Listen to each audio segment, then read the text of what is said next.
1 Samuel 25. Now Samuel died, and all Israel assembled and mourned for him, and they buried him in his house at Ramah. Then David rose and went down to the wilderness of Paran. And there was a man in Maon, whose business was in Carmel. The man was very rich. He had 3,000 sheep and 1,000 goats. He was shearing his sheep in Carmel. Now the name of the man was Nabal, and the name of his wife Abigail. The woman was discerning and beautiful, but the man was harsh and badly behaved. He was a Calebite. David heard in the wilderness that Nabal was shearing his sheep. So David sent 10 young men, and David said to the young men, "Go up to Carmel, and go to Nabal and greet him in my name, and thus you shall greet him. Peace be to you, and peace be to your house, and peace be to all that you have. I hear that you have shearers. Now your shepherds have been with us, and we did them no harm, and they missed nothing all the time they were in Carmel. Ask your young men, and they will tell you. Therefore, let my young men find favor in your eyes, for we come on a feast day. Please, give whatever you have at hand to your servants and to your son David." When David's young men came, they said all this to Nabal in the name of David, and then they waited. And Nabal answered David's servants, "Who is David? Who is the son of Jesse? There are many servants these days who are breaking away from their masters. Shall I take my bread and my water and my meat that I have killed for my shearers and give it to men who come from I do not know where?" So David's young men turned away and came back and told him all this. And David said to his men, "Every man strap on his sword." And every man of them strapped on his sword. David also strapped on his sword. And about 400 men went up after David, while 200 remained with the baggage. But one of the young men told Abigail, Nabal's wife, "Behold, David sent messengers out of the wilderness to greet our master, and he railed at them. Yet the men were very good to us, and we suffered no harm, and we did not miss anything when we were in the fields, as long as we went with them. They were a wall to us both by night and by day, all the while we were with them keeping the sheep. Now therefore know this and consider what you should do, for harm is determined against our master and against all his house, and he is such a worthless man that one cannot speak to him." Then Abigail made haste, and took 200 loaves, and 2 skins of wine, and 5 sheep already prepared, and 5 seahs of parched grain, and 100 clusters of raisins, and 200 cakes of figs, and laid them on donkeys. And she said to her young men, "Go on before me. Behold, I come after you." But she did not tell her husband Nabal. And as she rode on the donkey, and came down under cover of the mountain, behold, David and his men came down toward her, and she met them.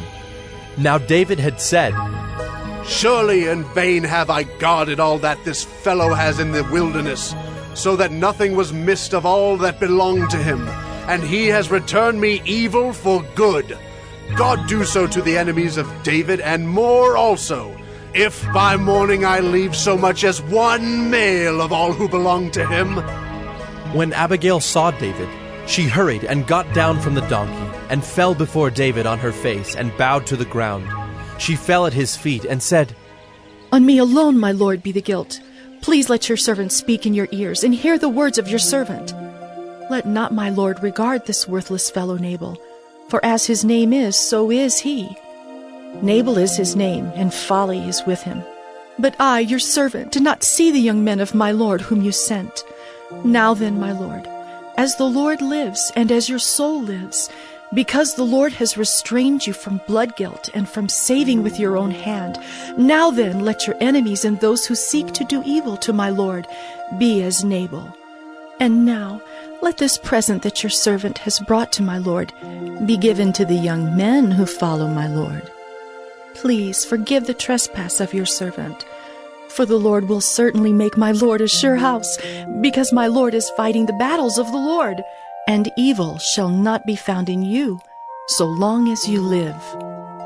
If men rise up to pursue you and to seek your life, the life of my lord shall be bound in the bundle of the living, in the care of the Lord your God. and the lives of your enemies he shall sling out as from the hollow of a sling.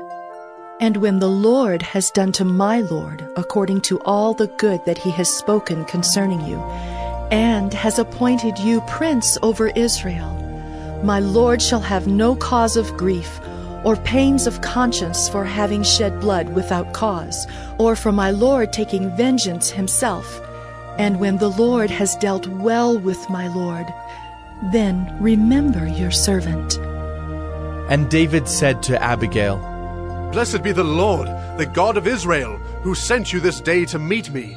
Blessed be your discretion, and blessed be you, who have kept me this day from blood guilt, and from avenging myself with my own hand. For as surely as the Lord, the God of Israel, lives, who has restrained me from hurting you, unless you had hurried and come to meet me, truly by morning there had not been left to Nabal so much as one male. Then David received from her hand what she had brought him. And he said to her, Go up in peace to your house. See, I have obeyed your voice, and I have granted your petition. And Abigail came to Nabal, and behold, he was holding a feast in his house, like the feast of a king.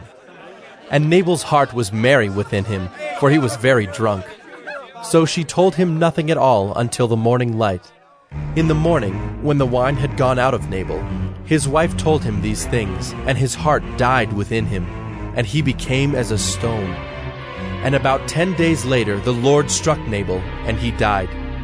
When David heard that Nabal was dead, he said, Blessed be the Lord who has avenged the insult I received at the hand of Nabal, and has kept back his servant from wrongdoing. The Lord has returned the evil of Nabal on his own head. Then David sent and spoke to Abigail to take her as his wife. When the servants of David came to Abigail at Carmel, they said to her, David has sent us to you to take you to him as his wife. And she rose and bowed with her face to the ground, and said, Behold, your handmaid is a servant to wash the feet of the servants of my Lord. And Abigail hurried and rose and mounted a donkey, and her 5 young women attended her. She followed the messengers of David and became his wife. David also took Ahinoam of Jezreel, and both of them became his wives. Saul had given Michal his daughter, David's wife, to Paltai the son of Laish, who was of Gallim.